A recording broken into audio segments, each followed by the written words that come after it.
ഇല്ല, ഇതെന്താ ഇതിൽ അനാചാരം എന്ന് എനിക്ക് മനസ്സിലാവുന്നില്ല. എല്ലാ ക്ഷേത്രത്തിലും ഉള്ളതാണ് വിളക്ക്, എല്ലാ വീട്ടിലും ഉള്ളതാണ് വിളക്ക്. വൈകുന്നേരം ഇപ്പോൾ സന്ധ്യാനാമം ചൊല്ലുക എന്നൊക്കെയുള്ള സമ്പ്രദായം തീരെ കുറഞ്ഞു, ഇല്ലാതായി എന്ന് നമുക്ക് പറയാം. പക്ഷെ അപ്പോഴും ഒരു നിലവിളക്ക് കൊളുത്തും. ഈ നിലവിളക്ക് മനുഷ്യനാണ് കൊളുത്തുന്നത്. മിക്കവാറും വീട്ടിലെ സ്ത്രീകളായിരിക്കും, അല്ലെങ്കിൽ പെൺകുട്ടികളായിരിക്കും. അതെന്തോ സ്ത്രീകളുടെ ഒരു റിസർവ്ഡ് ഏരിയയാണ്. പുരുഷന്മാർ വിളക്ക് കൊളുത്താറൊക്കെയുണ്ട്, പക്ഷേ സന്ധ്യയ്ക്ക് ഒരു വിളക്ക് കൊളുത്തി ഉമ്മറത്ത് കൊണ്ടുവന്ന് വയ്ക്കുന്നത് എപ്പോഴും ഒരു സ്ത്രീ ആയിരിക്കും.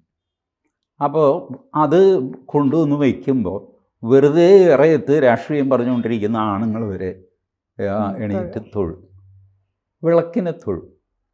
വിളക്ക് ഈശ്വരൻ്റെ ഒരു പ്രതീകമായിട്ട് നമ്മൾ കാണുന്നു. ഇത് മകരവിളക്കായി കഴിയുമ്പോൾ അത് ലക്ഷക്കണക്കിന് ആൾക്കാരെ ആകർഷിക്കുന്ന ഒരു ചടങ്ങായിട്ട് മാറും. ശബരിമലയിൽ നിന്ന് പൊന്നമ്പലമേട്ടിലെ വിളക്ക് തൊഴുക, അവിടെ അത് കത്തിക്കുന്നതല്ലേ ആണ് എല്ലാവർക്കും അറിയാം.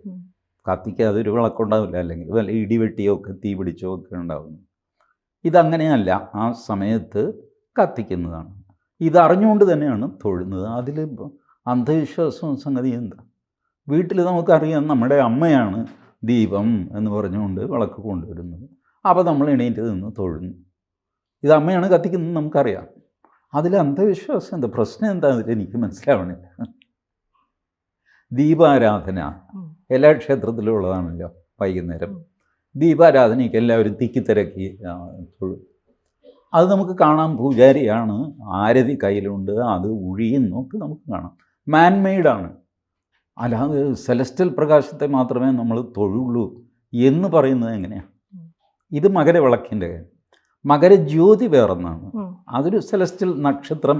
ആ സമയത്ത് ആ നക്ഷത്രത്തിൻ്റെ സമയമൊക്കെ നോക്കിയിട്ടാണ് ഇത് ഡിസൈൻ ചെയ്തിരിക്കുന്നത് മൊത്തം. കൂടുതൽ വാർത്തകളും വിശേഷങ്ങളും നിങ്ങളിലേക്ക് എത്താൻ ABC മലയാളം സബ്സ്ക്രൈബ് ചെയ്യുക, ബെൽ ബട്ടണും അമർത്തുക.